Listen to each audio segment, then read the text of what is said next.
கிறிஸ்துவுக்குள் மிகவும் பிரியமான தேவ பிள்ளைகளே, மறுபடியுமாக மகிமையின் நம்பிக்கை என்ற இந்த ஊழியத்தின் மூலமாக உங்களை சந்திப்பதிலே மிகுந்த சந்தோஷம்.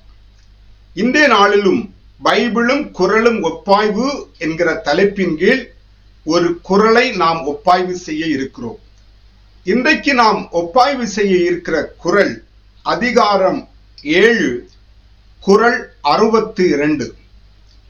எழுபிறப்பும் தீயவை தீண்டா பழி பிறங்கா பண்புடை மக்கட்பெறின். எழுபிறப்பும் தீயவை தீண்டா பழி பிறங்கா பண்புடை மக்கட்பெறின். எழுபிறப்பும் தலைமுறை தலைமுறையாய் அல்லது பரம்பரைக்கும் தீயவை தீண்டா தீமைகள் அணுகுவதில்லை. பழி பிறங்கா பழி சேராத பண்புடை பண்பை உடைய மக்கட்பெறின் மக்களை பெற்றெடுத்தால். இந்த குறளுடைய பொருள் என்னவென்றால், பழி சேராத பண்பை உடைய நல்ல மக்களை பெற்றெடுத்தவனுடைய பரம்பரைக்கும் சாபங்கள் அல்லது தீமைகள் அணுகுவதில்லை. இங்கு எழுபிறப்பும் என்பதை பரம்பரை என்று மொழிபெயர்க்கப்பட்டிருக்கிறது. தமிழ் மொழியிலே பரம்பரை என்பது 7வது தலைமுறை. அந்த 7வது தலைமுறையைத்தான் பரம்பரை பரம்பரை என்று சொல்லுகிறார்கள். ஆகவே 7 பிறப்பாக இங்க சொல்லப்பட்டிருக்கிறதை பரம்பரை தலைமுறை என்று சொல்வதை விட பரம்பரை என்ற பொருளிலே கையாளப்பட்டிருக்கிறது. ஆகவே நல்ல பழியை சேராத பண்பை உடைய நல்ல மக்களை பெற்றெடுத்தவனுடைய பரம்பரைக்கும் சாபங்கள் அல்லது தீமைகள் அணுகுவதில்லை. ஆனால் பழி சேர்ந்த பிள்ளைகளை பெற்றெடுத்தால் அந்த பிள்ளையனுடைய பரம்பரைக்கு சாபங்கள் தீமைகள் நேரும் என்பதை நாம் புரிந்து கொள்ள வேண்டும்.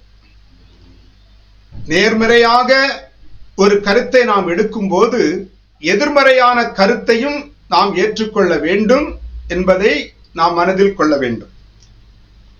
இந்த குறள் சம்பந்தப்பட்ட சத்திய வேதத்தின் சில வசனங்களை நாம் பார்க்கலாம்.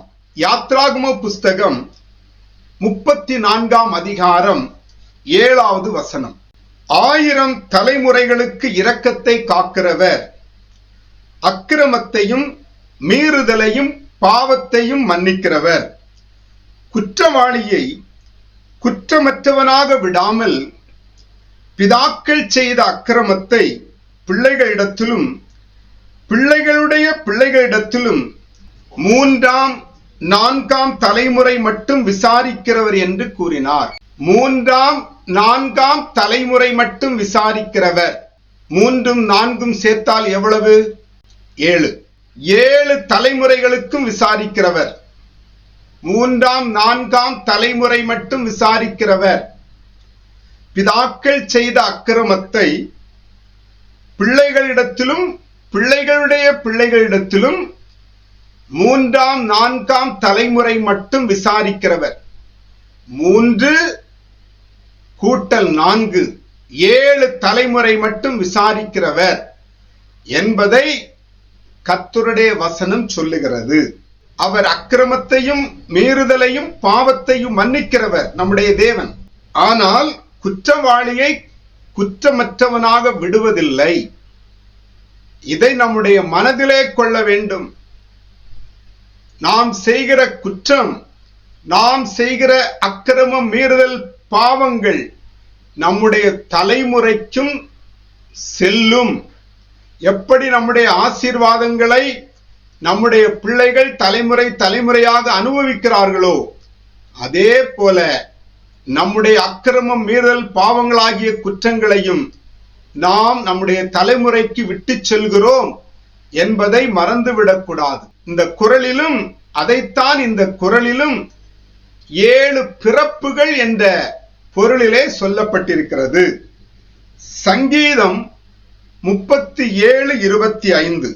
நான் இளைஞனாயிருந்தேன், முதிர் வயதுள்ளவனும் ஆனேன், ஆனாலும் நீதிமான் கைவிடப்பட்டதையும் அவன் சந்ததி அப்பத்துக்கு இறந்து திரிகிறதையும் நான் காணவில்லை. நீதிமானுடைய சந்ததி கைவிடப்படுவதில்லை. அவனுடைய சந்ததி அப்பத்துக்கு இறந்து திரிவதில்லை. ஏனென்றால் அவர்கள் பழி சேராத பண்பை உடைய நீதிமான்கள். ஆகவே அவர்களுடைய சந்ததி அப்பத்துக்கு இறந்து திரிவதும் இல்லை, அவர்கள் கைவிடப்படுவதும் இல்லை என்பதை இந்த பரிசுத்த வேதத்தின் வசனம் சொல்லுகிறது. அடுத்தபடியாக நீதிமொழியின் புஸ்தகம் 3ஆம் அதிகாரம் 33வது வசனம். துன்மார்க்கருடைய வீட்டில் கர்த்தரின் சாபம் இருக்கிறது, நீதிமான்களுடைய வாசஸ்தலத்தையோ அவர் ஆசீர்வதிக்கிறார். அப்ப துன்மார்க்கருடைய வீட்டில் சாபம்.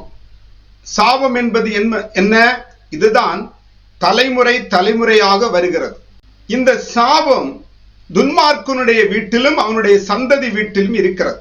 ஆனால் நீதிமான்களுடைய வாசஸ்தலத்தையோ தெய்வம் ஆசீர்வதிக்கிறார். பழிக்கு அஞ்சுகிறவனுடைய வீட்டிலே, அவனுடைய தலைமுறையிலே, பரம்பரையிலே தெய்வம் ஆசீர்வாதத்தை வைக்கிறார். நீதிமொழிகளின் புஸ்தகம் 13ஆம் அதிகாரம் 21வது வசனம். பாவிகளை தீவினை தொடரும், நீதிமான்களுக்கோ நன்மை பயனாக வரும். பாவிகளை தீவினை தொடரும், அது தொடரும், சந்ததி சந்ததியாக தொடரும். நீதிமான்களுக்கோ நன்மை பயனாக வரும். நீதிமான்களுக்கோ நன்மை பயனாக வரும். ஆகவே தெய்வத்திற்கு பயந்து நீதி செய்கிறவர்களாக நம்ம மாறும்போது நன்மை பயனாக வரும். நீதிமொழிகளின் புஸ்தகம் 20ஆம் அதிகாரம் 7வது வசனம். நீதிமான் தன் உத்தமத்திலே நடக்கிறான், அவனுக்கு பிறகு அவன் பிள்ளைகளும் பாக்கியவான்களாயிருப்பார்கள். நீதிமான் உத்தமத்திலே நடக்கிற நீதிமானுடைய பிள்ளைகள் அவனுடைய வாழ்க்கைக்கு பிறகு பாக்கியவான்களாயிருப்பார்கள். இதைத்தானே இந்த குறள் சொல்லுகிறது.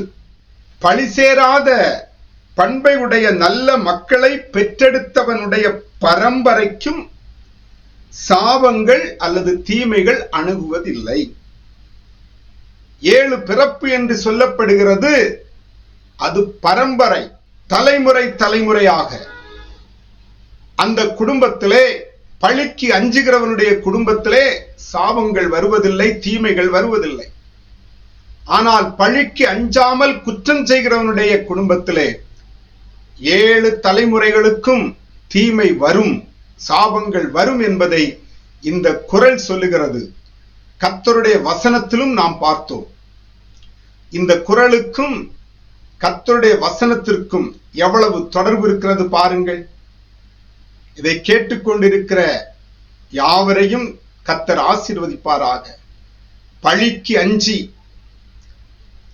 நீதியை செய்து நம்மையும் நம்முடைய தலைமுறையையும் சாபத்திலிருந்து விலக நம்மை ஒப்புக் கொடுப்போம்.